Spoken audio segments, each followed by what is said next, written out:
So, hi, how are you? I'm good. Yeah, how are you? Good. Thank you for doing this. You're welcome. So, obviously, the biggest question, what made you say, yes, I wanted to climb? Okay. So, to be honest, mountaineering is very addictive. So we've come up gradually. So we did a 6,000 meter mountain. We did 7,000. Which ones were those? So 6,000 was in Nepal. It's called Island Peak. Okay. It was at 6,189 meters around there. Then after that, a few years later, after 5 years, we said, okay, you know what, let's try a 7,000 meter. So again in Nepal, it's called Himlung Himal. So that was a 7,126 meters. And then, as I said, it's addictive. So we're like, now we need to feel the thrills of an 8,000 meter. Okay. So that's how we came to this. And I mean, obviously, it wasn't an instant decision, or it wasn't it didn't just come as a thought, but this is what was supposed to be done next. Oh, wow. Yeah. So it's like for when people climb Mount Kenya and then maybe Kilimanjaro, then next, yeah, exactly, then next. exactly. So this was supposed to happen next. Oh, okay. Yeah. So obviously, what's supposed to happen next now? Next, we don't know yet, but of course, as everybody knows, obviously we couldn't manage to summit, and obviously we've not experienced the 100% thrill of an 8,000 meter. Of course, I'd still want to go for one more. Okay. Yeah. And I was just reading somewhere, and the base camp is at how many meters? It's at 4,000? 4,900. So that's like starting at the peak of Mount Kenya, around there? Yeah. Somewhere around there, right? Yeah. Oh my God. So the air is already thin, and then you're climbing from there. Yeah. But I mean, obviously, because we started off gradually. Yes. So obviously we had enough time to acclimatize and And as you're saying, you have been doing mountains and stuff. So was this the shock to family members, or when you actually said, okay, we're doing this, and then?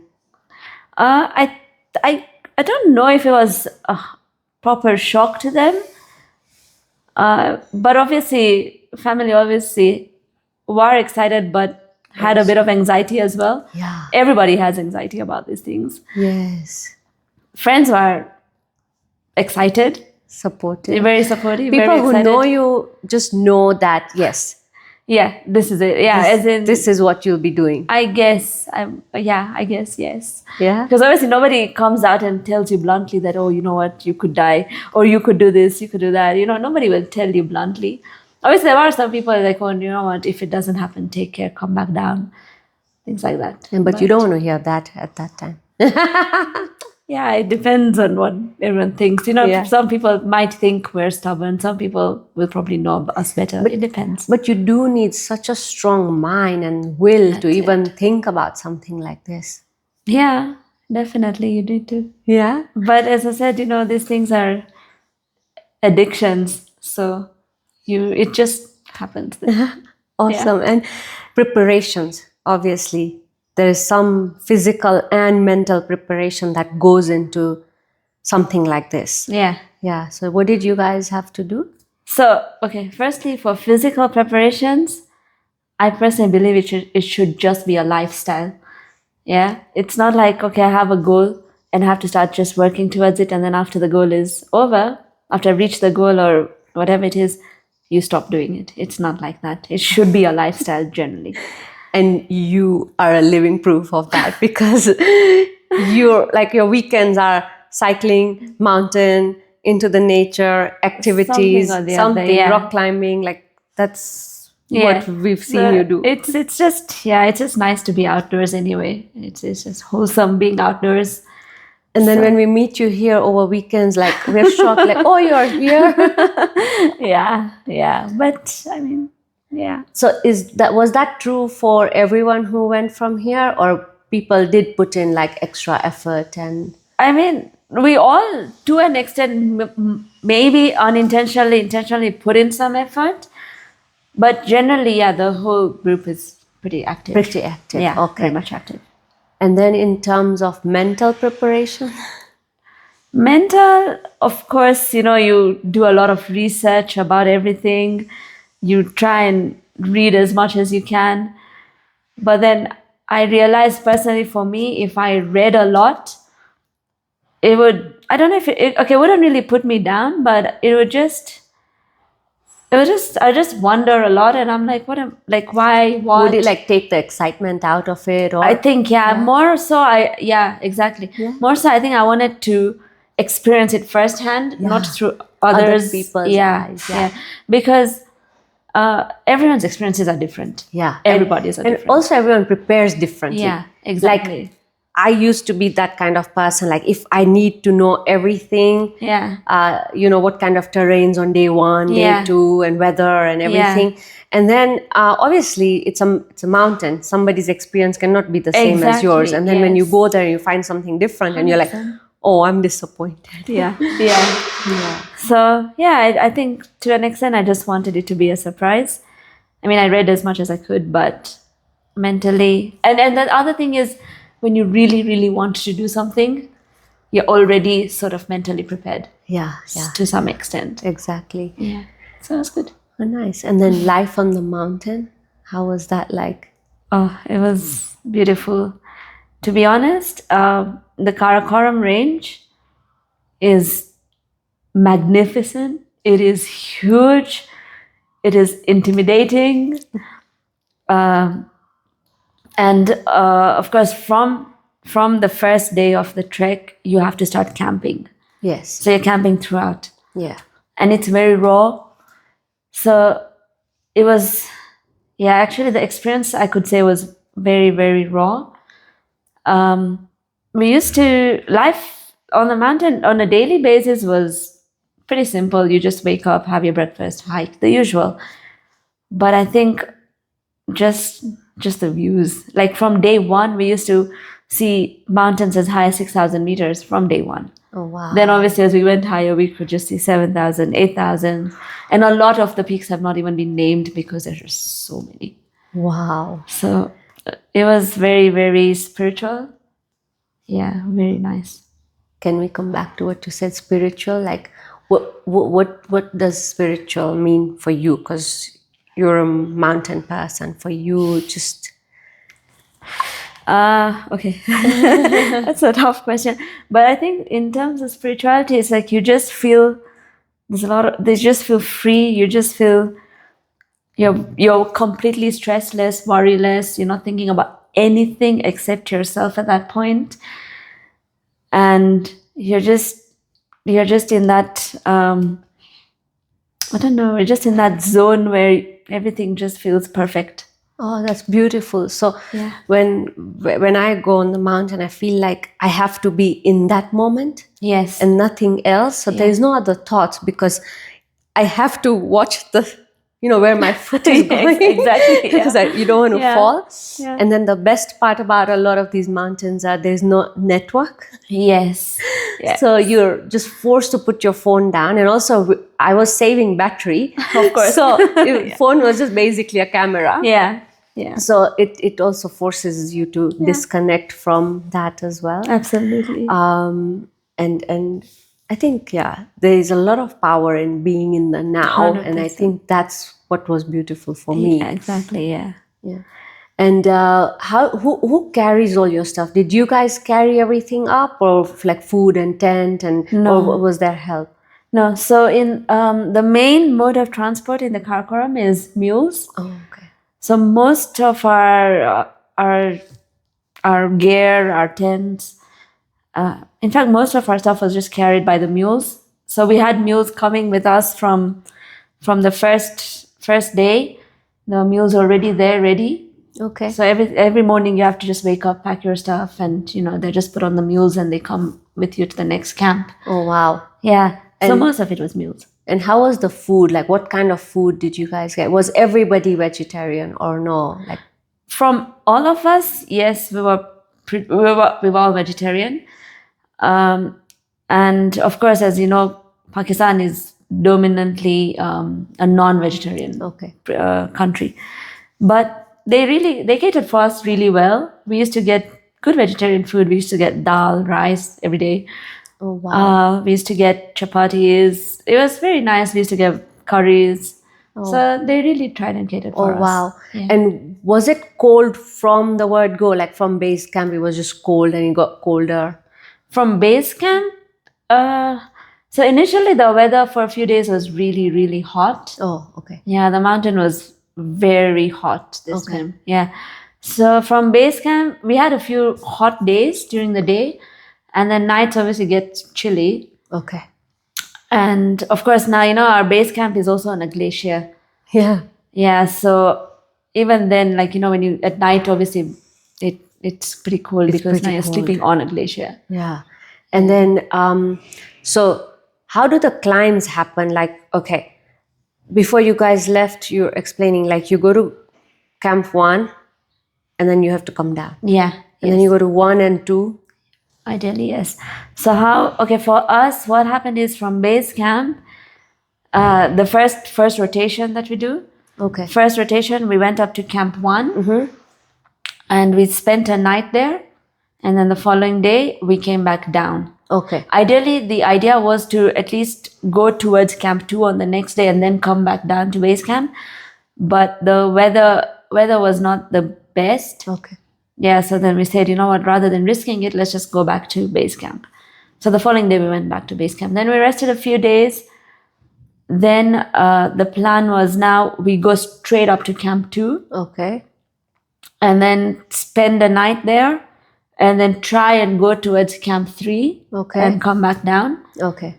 But on the second rotation, again, now when we started, the weather obviously again was good on the day when we were going to camp 2, and we actually reached camp 2 as well, which it was a very long climb as well, because the previous time we only went up to camp 1 and that was about 6-7 hours. Yeah. And now this one you have to add another 5 hours to it. And the air is thinning and the air, altitudes. Yeah. Yeah, and you're climbing on snow, ice, rocks. So it was pretty tough, but we managed to reach camp 2, which was great. Everybody in the group? Not everybody, but 3 of us managed from here. So our group had 8 people. Okay. The climbers were 8. But 4 of us were friends, so I don't know if I should... 4 people from Kenya and 3 out of the 4... 3 from Kenya, 1 of our friends from England. Okay. And the other 4 were from different countries. Fair enough. Okay, so you're saying 3 from your friends group reached... Yes. Camp 2. Yes. Okay. Yes. Amazing. Yeah, and then the next day it was snowing. Winds were slightly strong, but it started snowing. So we did go further up, like just probably another 300 meters, but it was really steep. And I think because of the weather, we said we'll have to drop back to base camp again. Oh, okay. Yeah, because it was getting pretty dangerous then. Okay. Yeah. And then, anyways, you knew this was a rotation, so you were going to come back down. Yeah. Okay. And then how many days did you have to stay at base camp before you tried again? So now we do it on 2 rotations, right? So now the next was going to be the summit push. Okay. Yeah. So now that we had to wait pretty long. Okay. It was almost 2 weeks. Okay. Because the weather just... Yeah, the weather was just changing every other time. And then the time we decide, okay, this is the time to go, then you look at the weather forecast, they say, okay, we'll go up today, it's going to be great. And then the next day it's going to rain. And then it's just... Yeah, and it's very dangerous. And this time, the mountain was also very, very dry as well. Okay. So even going up, we had a lot of dangers. There's lots of rock falls, and the ice, it was melting on certain days. So it was quite dangerous. So anyway, so we rested for about 2 weeks before heading to the final push. Yeah. Okay. And did you guys get to do the final push? So what happened is, so we decided to, this was now towards the end of July, we decided to do the push, and we started with, the idea was to reach camp 2 on that day. Okay. So again, you're pushing all the way to camp 2. But again, as I told you, there's there were lots of rock falls, and then there were some other teams that were coming down from the mountain. So when they come down and there's loose rocks, it's really dangerous as well, because they could probably miss a rock up and it comes down flying to us. And when it comes down, it comes at like a proper speed. Yeah. So we had to be really, really careful. So we only managed to reach Camp 1 on that day because we had to wait a lot as well. So we reached Camp 1, we stayed the night there. Then the following day, we went to Camp 2. We stayed a night there. Then after that, the third day was when we were supposed to head to Camp 3. And we had a limit set. So if we left Camp 2 at 6 a.m., by around noon or by about 1, we had to get to Camp 3. Okay. Yeah. And from Camp 2 to Camp 3, do you know how many kilometers or how long it normally takes people? To be honest, I don't know exactly how long it would take generally. Okay. Because it's pretty steep. Yeah, and the altitude is so high by then. And Camp 2 is at about 6,200. Yeah. And Camp 3 is at 7,200. So it's a big jump. Yeah. But what happened is, again, now on that day, again, the winds were really, really strong. Really strong, and a bit of snow here and there. So difficult. It was just terrible. Yeah, and then loose rocks still around. So anyway, so we started going towards Camp 3 on the third day. And we managed to reach lower Camp 3. So there's lower Camp 3 and then the main Camp 3. Okay. So we managed to reach lower Camp 3. And then there's another lady from the group. She decided she'll go with her guide towards Camp 3. But as she was walking, we could see like the snow up there now. It was almost chest deep. So there was just absolutely no way they could break the trail. And then the idea was that had we reached Camp 3 by, say, 1, we'd probably rest for another 2-3 hours and then head for the summit at about 4 p.m. Because, again, ropes were not fixed from Camp 3 to summit. Ropes were not fixed. So the idea was we'll go on one safety line. Okay. Yeah. So anyway, so when we saw her going up, and she's a very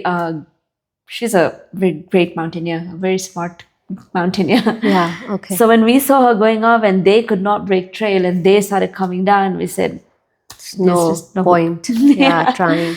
Yeah, it was very, very dangerous. And then after that, even after had we still gone to Camp 3, the weather forecast again changed. Oh. And it said that it's gonna start raining. So which is worse, because then up there it's gonna be snowing. Yeah. Heavily. So is this the time you guys knew that now this is it? If we don't make this push, then... Yes, exactly. Yeah. I mean, we could have waited another 2 weeks, but it was a long, long waiting period. Yeah. And I think everybody had other commitments. Everyone has to get back to work. Yeah. And then by now you had quite a lot of disappointments in terms of weather and waiting. Yeah. And I think it's the waiting that probably... The waiting it kind of... puts a damper on the mood. Yeah, like lowers your energy slightly. But then every day, you have to talk to yourself that, you know what, you're here to do it. You're here to achieve it. Nothing should, dampen your spirit. Yeah. Yeah.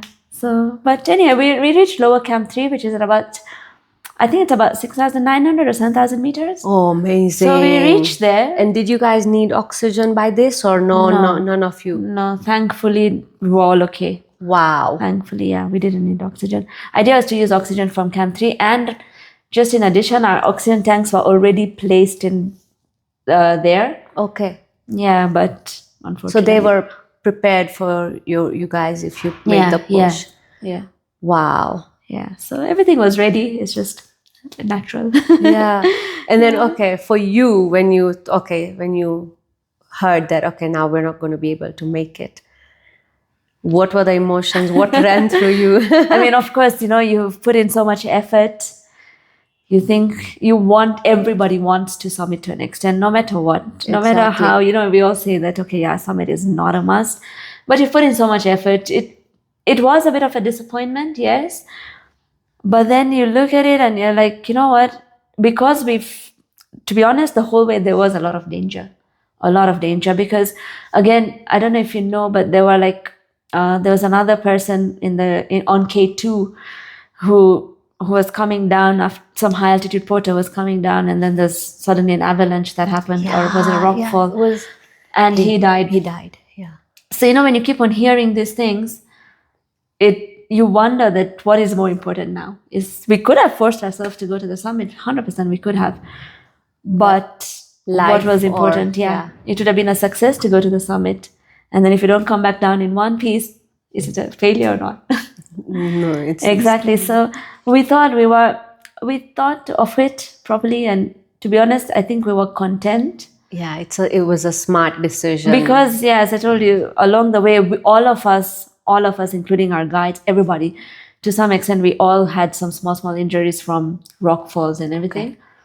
So we saw and we're like, you know what, it's actually wiser not to push, because it's not only my life at risk, it's also my guide's life at risk. Exactly. And I don't know about you guys, I'm sure you guys were told as well that from today you listen to your guide. Your guide is your God. Of course. If he says no, please don't. Yeah, 100%. Right? Yeah. To be honest, at some point I'm like, my life is in his hands. Yeah. In my guide's hands, absolutely. Yeah. Because at some points you're just helpless. They know the mountain more than anyone. Yeah. And bless them what they 100%. do on day-to-day basis. I think with that, if it's not for them, to be honest, I don't even think I'd be here.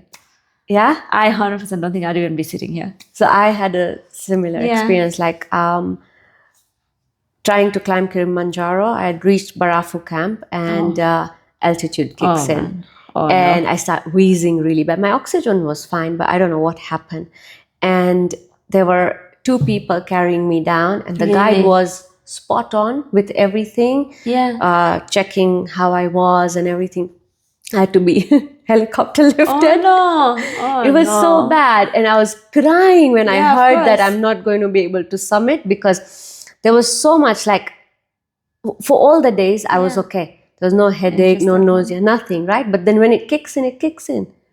And but how? Was it like cold sipped in or something? Cold sipped in. I can imagine. Okay, because that side is really cold. Yeah, and it was just my stupidity. But anyways, that happened. But the minute I was told that I'm sorry, you'll have to go down, I just started crying. I couldn't accept that. Oh my God. Yeah. No, it's tough. It's really, really tough. Yeah. But then you should be grateful, right? That I'm alive. Exactly. Yeah, exactly. And obviously, like when I came down, I was like, okay, I'm happy with the 6 days that I got on the mountain.